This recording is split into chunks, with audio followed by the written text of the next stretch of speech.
A judge clarifies a ruling letting San Diego County restaurants remain open during the stay-at-home order. The possible next steps in the legal fight over restrictions.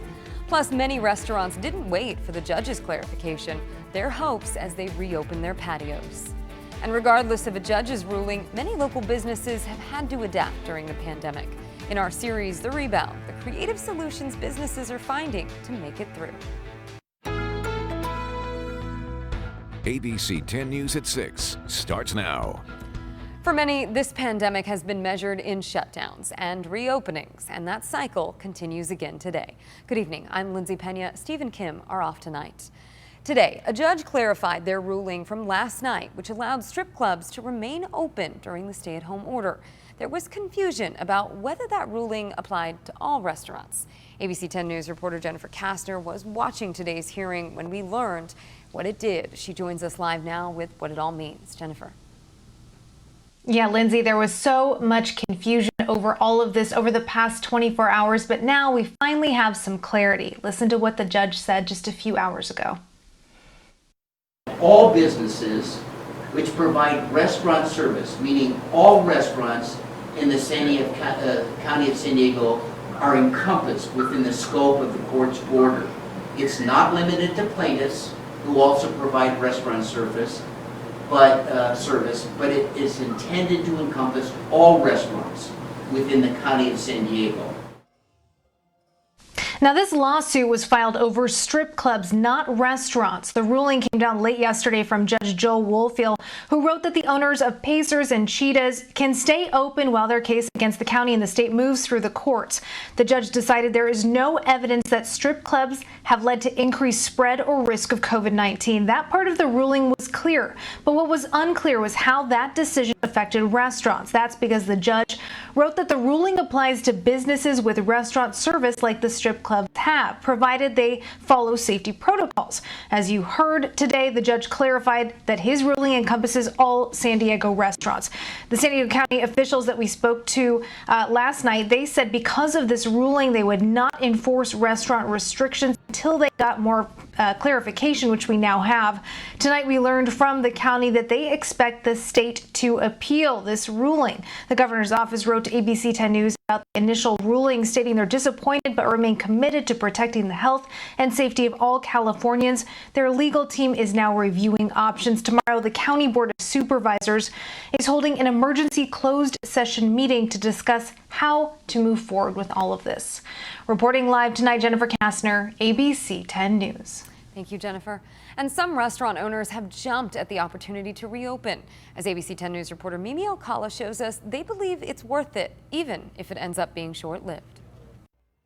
Well, I was thrilled to hear the judge's ruling. Excitement and confusion. That's what many restaurant owners felt after hearing the county has suspended enforcement activities for now. We know the county's not going to enforce, but I'm not sure if ABC, which holds our alcohol licenses, or others choose to keep enforcing. Julian Hakeem is the co-owner of the taco stand with locations in downtown San Diego, La Jolla, Encinitas, and North Park. He's cautiously optimistic and now offering minimal outdoor dining. I'm still prepared for anything. There really isn't any evidence that sitting outside is contributing to the COVID cases. I think there's evidence about people being inside. I would agree with that, and I wouldn't open inside just yet. We're not trying to defy what the state and county mandate. Mia Davis co-owns Miko Sushi with locations in Escondido, Carlsbad, and Vista. She says since moving back to takeout orders only, she had to furlough 70% of her employees. After hearing about the ruling Wednesday night, Thursday, she made the decision to reopen her outdoor patios and also indoor dining at 25% capacity. We debated actually, should we really open right now or not? But after thinking through overnight, many of our employees need jobs. This is right before Christmas. And, they need to put the food on the table. Both Davis and Hakeem say they have many safety precautions in place, and they're following what happens next closely. We take this COVID-19 seriously, and we know the cases are increasing, and we just wanted to follow the rules. Mimi Alcala, ABC 10 News. Joining us now once again to help make sense of the court's ruling is law professor Craig Barkas from the University of San Diego. Thank you so much for being with us again, Professor. Thank you, Lindsay. So the county says that it expects the state to appeal. And in the last hour, County Supervisor Nathan Fletcher told us that the county plans to explore whether to join the appeal if it happens. So the question is, does the county have the power to enforce the restrictions while that appeal plays out?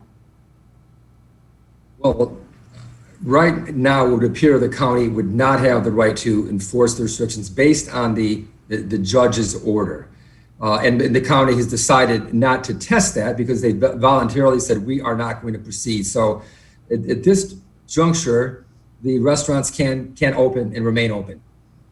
Now, the judge was originally hearing a case about strip clubs, but the ruling came to encompass all restaurants in the county. Does that distinction help a potential appeal from the state?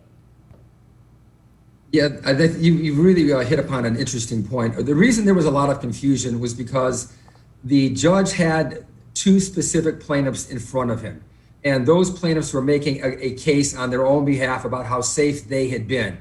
But then the judge included in this order reference to other restaurants, as long as they were following protocols. Well, that raised the issue, well, these other restaurants really were not party to this lawsuit. And also, did that mean these restaurants would have to come before the court and prove to the court that they were operating safely? I expect on appeal that issue will be raised, that the judge's order should not have extended to restaurants. Now, whether they will prevail on that argument or not, I don't know, but I would imagine that would be part of the appeal. Well, it sounds like there's still a lot that we have to wait to find out. Thank you so much, Professor, for joining us tonight. Thank you. Well, despite San Diego County ICUs having 16% capacity, the situation in our neighboring counties is much more dire. As a result, available ICU capacity for Southern California has dropped to 0. And there are now more COVID patients in the ICU than non-COVID patients. San Diego hospitals are now holding off on vital treatments for non-COVID patients just to make more room. People who need organ transplants and cancer surgeries are being put on a wait list. We'll have ICU patients in the ER being held down there because there's no beds upstairs.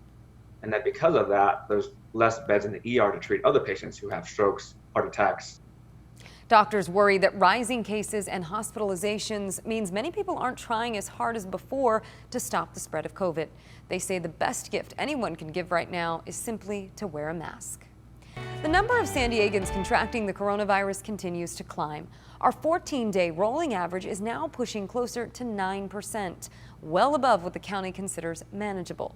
There were more than 2,600 new cases reported today. Our total number of cases is now just shy of 117,000. The county reported another 22 COVID-related deaths. More than 1,200 San Diegans have died from the virus. Moderna's COVID-19 vaccine is one step away from rolling out. An advisory board gave its recommendation to the FDA today. Now it just needs official FDA approval.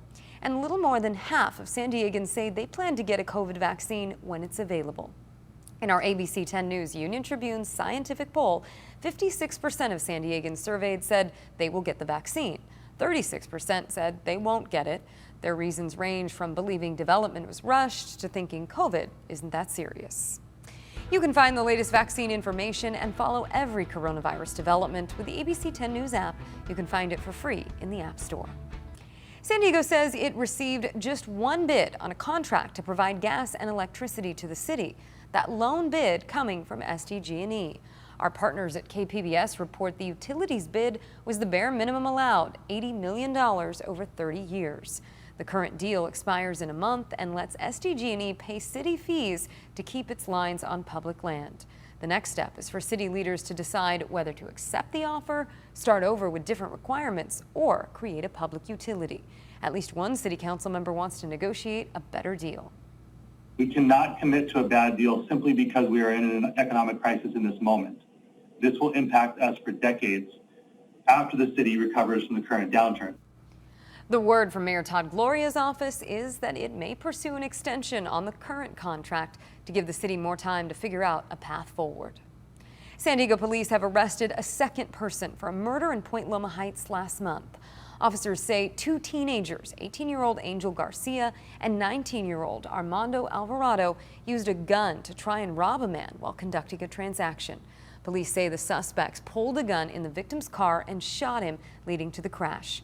The suspects ran off and the victim died at the hospital. Police tracked down and arrested Garcia days later. Officers say they arrested Alvarado this past weekend. Instead, police say Garcia and Alvarado tried to rob the man, identified as 18-year-old Eduardo Salguero, eventually shooting him.